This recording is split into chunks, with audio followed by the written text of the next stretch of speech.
नमस्कार दर्शकवृन्द, दिनभरका देश विदेशका प्रमुख खबरहरू समेटिएको नेपाल टाइम्सको टप 50 बुलेटिनमा स्वागत छ। सहकर्मी जिना कार्कीसँगै म रश्मिता उदास। सुरु गरौँ आजका प्रमुख खबरहरू। नेपालमा 24 घण्टामा हालसम्मकै उच्च 246 जना संक्रमितको मृत्यु। हालसम्म 5657 जनाले ज्यान गुमाए। नेपालमा 24 घण्टामा थपिए 8173 जना कोरोना संक्रमित। आजै 7989 संक्रमण मुक्त भई डिस्चार्ज। देशभर हाल आइसोलेसनमा पुष्टि भएका सक्रिय संक्रमितको संख्या 1,14,358 पुग्दा 854 जना क्वारेन्टिनमा। कोभिडको तेस्रो भेरिएन्ट निकै संक्रामक रहेको एपिडेमियोलोजी तथा रोग नियन्त्रण महाशाखाको भनाई। गत हप्ता संकलित 35 वटा नमुना मध्ये 34 जनामा B16172 नयाँ भेरिएन्ट र 1 जनामा B16171 पुष्टि। कोभिसिल्ड खोपले तुलनात्मक रूपमा तेस्रो भेरिएन्टको जटिलता कम गर्न र मृत्युदर कम गराउन प्रभावकारी हुने रोग नियन्त्रण महाशाखा प्रमुख डाक्टर कृष्ण पौडेलको भनाई। पर्सामा जेठ 13 गतेसम्म निषेधाज्ञा जारी राख्न DCCMC को प्रशासनलाई सिफारिस। पर्सामा अझै 1794 जना सक्रिय संक्रमित। जिल्लामा हालसम्म 146 जनाको संक्रमणबाट मृत्यु। गुल्मीमा निषेधाज्ञाको समय जेठ 15 गतेसम्म थपियो। अत्यावश्यक उपभोग्य खाद्यान्न पसल बिहान 7 देखि 9 बजेसम्म मात्रै खोल्न पाइने, तोकिए बाहेक अन्य सम्पूर्ण क्षेत्र बन्द। कोरोनाको विषयलाई लिएर थप सचेत हुन र निषेधाज्ञाको पूर्ण पालना गर्न नागरिकलाई सरकारको आग्रह। निषेधाज्ञाको कार्यान्वयन अहिलेसम्म सन्तोषजनक देखिएको उल्लेख। कोरोना उपचारमा प्रयोग भइरहेको रेमडेसिभिर औषधिको आयातमा लाग्ने कर, महसुल तथा शुल्क पूर्ण रूपमा छुट। आयातकर्ताले औषधिको अधिकतम खुद्रा मूल्य सार्वजनिक गरी बिक्री वितरण गर्नुपर्ने। भारतको सेरम इन्स्टिच्युटले कोभिड भ्याक्सिन भारत बाहेक अरू देशमा तत्कालै नपठाउने। नेपालले यसअघि खरिद गरे पनि आउन बाँकी रहेको 10 लाख खोप तत्काल आउने सम्भावना टर्यो। दार्चुलाको ब्यास गाउँपालिकाको छाङ्ग्रु र तिङकरका 360 जनालाई कोरोना विरुद्धको खोप लगाइने। खोप जिल्ला आइपुगेको र 1-2 दिनमै खोप र आवश्यक औषधि लिएर जाने स्वास्थ्य कर्मीको तयारी। चीनले नेपाललाई दिएको मेडिकल सामग्री त्रिभुवन विमानस्थलमा आइपुग्यो। आज विमानस्थलमा 1 दर्जन अन्तर्राष्ट्रिय उडान तालिका। भारतीय लैजान साउदीका लागि 2 उडान हुँदै।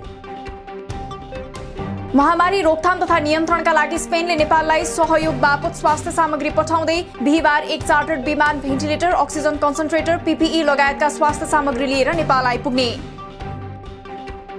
चार्टर उडानमा अत्याधिक हवाई भाडा महँगो भएको भन्दै नेपाल भ्रमणमा आएका विदेशी नागरिकलाई आफ्नो देश फर्कने वातावरण निर्माण गर्न नाटाको सरकारसँग माग।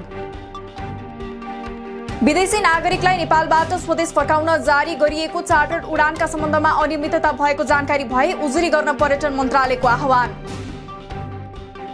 नेपाल प्रहरीको सक्रियतामा देशभरका विभिन्न स्थानबाट पछिल्लो 24 घण्टामा 147 वटा भरिएका र 66 खाली गरी 213 वटा अक्सिजन सिलिन्डर संकलन।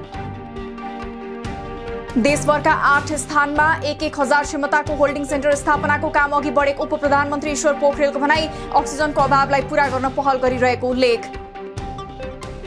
संक्रमितको उपचारका लागि सेती प्रादेशिक अस्पतालमा अक्सिजन कन्सन्ट्रेटर जडान। हाल 122 जना संक्रमितको उपचार भइरहेको र अब उपचारमा थप सहज हुने अस्पतालको भनाई। बर्दिया अस्पतालमा अक्सिजन जडान गर्न तत्कालका लागि उद्योग राज्य मन्त्री विमला विकद्वारा 1.5 करोड विनियोजन। थप स्वास्थ्य कर्मीका लागि पहल गरिरहेको उल्लेख।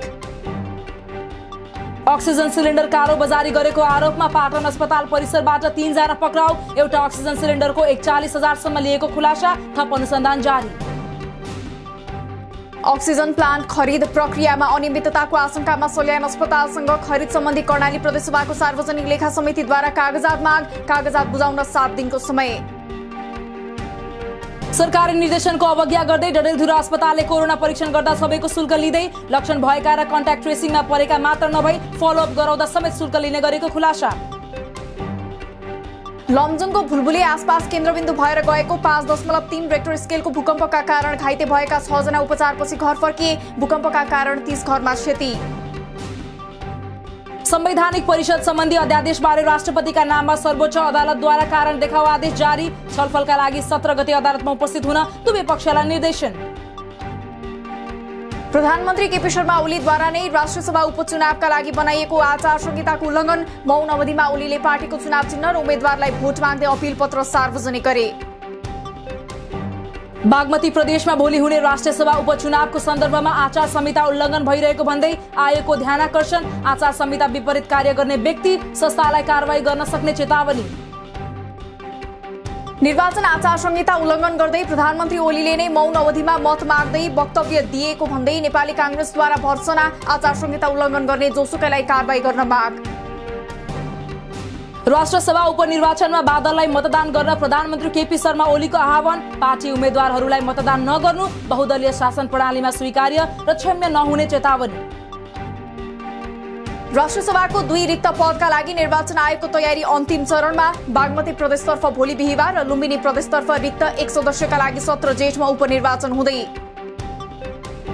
भोलि जेठ 6 गते हुने राष्ट्रिय सभा सदस्य उपनिर्वाचनमा एमाले उम्मेद्वार गृहमन्त्री रामबहादुर थापा बादललाई मत दिन राप्रपाद्वारा व्हिप जारी। बागमती प्रदेशमा राप्रपाको कुल 132 मतभार। गण्डकी प्रदेशका मुख्यमन्त्री पृथ्वी सुब्बा गुरुङद्वारा मन्त्री परिषद विस्तार। दीपक मनाङ्गे सहित 5 जना मन्त्री थपिए। 4 जनाद्वारा आजै शपथ ग्रहण।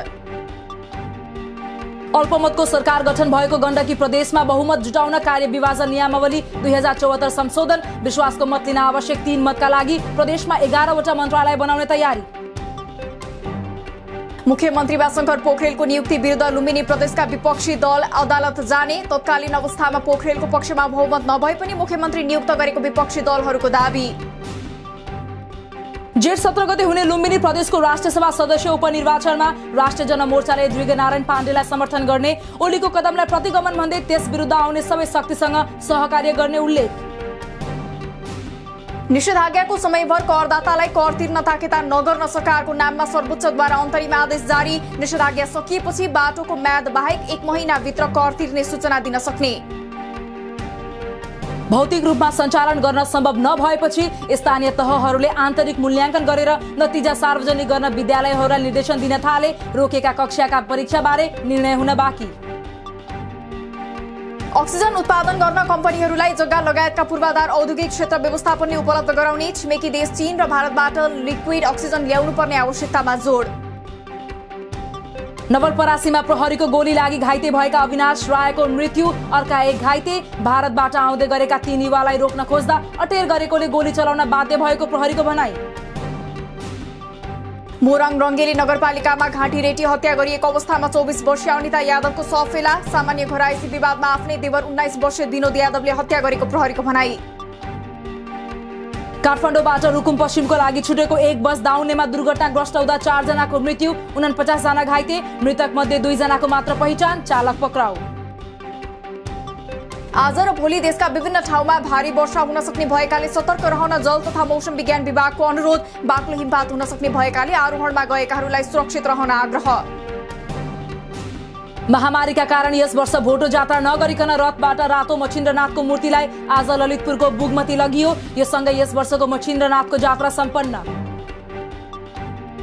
सुनचाँदीको भाव आज केही घट्यो। सुनको भाव आज तोलामा 100 रुपैयाँले घटेर 93,300 कायम। चाँदी आज तोलामा 20 रुपैयाँले घटेर 1370 रुपैयाँ निर्धारण। दिनभर तीव्र उतार चढावपछि बुधबार शेयर कारोबार मापक नेप्से परिसूचक दोहोरो अङ्कले घट्यो। नेप्से परिसूचक 13.09 अङ्कले घटेर 2780.81 अङ्कमा झरेर बन्द। वाइल्ड कार्डबाट टोकियो ओलम्पिक 2021 मा सहभागिता जनाउने 12 खेलाडी मध्ये अहिले 2 नेपाली कराते खेलाडी मात्र अभ्यासमा व्यस्त। ओलम्पिक आयोजना हुने नहुने अझै अनिश्चित। इंग्ल्यान्ड र अस्ट्रेलिया बीच सन् 2021 र 22 मा हुने एसएस टेस्ट क्रिकेट श्रृङ्खलाको मिति तय। खेल आगामी डिसेम्बर 8 तारिखमा गाभामा सुरु हुने। दोस्रो टेस्ट डिसेम्बरदेखि एडिलेडमा र अन्य पर्थमा हुने।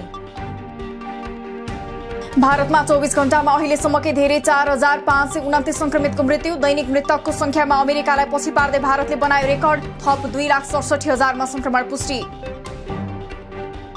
इजरायली सेनाको आक्रमणमा ध्वस्त भएका गाजा स्थित प्यालेस्टाइनी संरचनाको पुनर्निर्माणमा इजिप्टले सहयोग गर्ने। इजिप्टले गाजालाई $500 मिलियन अमेरिकन डलर दिने घोषणा।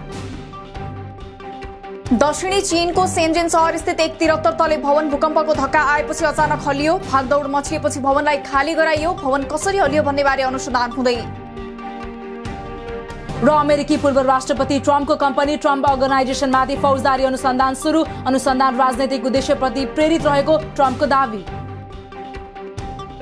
दिनभरका देश विदेशका प्रमुख खबरहरू समेटिएको नेपाल टाइम्सको टप 50 बुलेटिन अहिलेलाई सकियो। हामी भोलि फेरि टप 50 समाचारका साथ उपस्थित हुने नै छौं। नेपाल टाइम्सको युट्युब च्यानल सब्स्क्राइब गरिदिनु भएकोमा र फेसबुक पेज लाइक गरिदिनु भएकोमा धन्यवाद। ताजा खबरहरू नेपाल टाइम्सको अनलाइन पोर्टल www.nepaltimes.net मा पनि गएर हेर्न सक्नुहुनेछ। नेपाल टाइम्स हेर्दै गर्नुहोला। नमस्कार।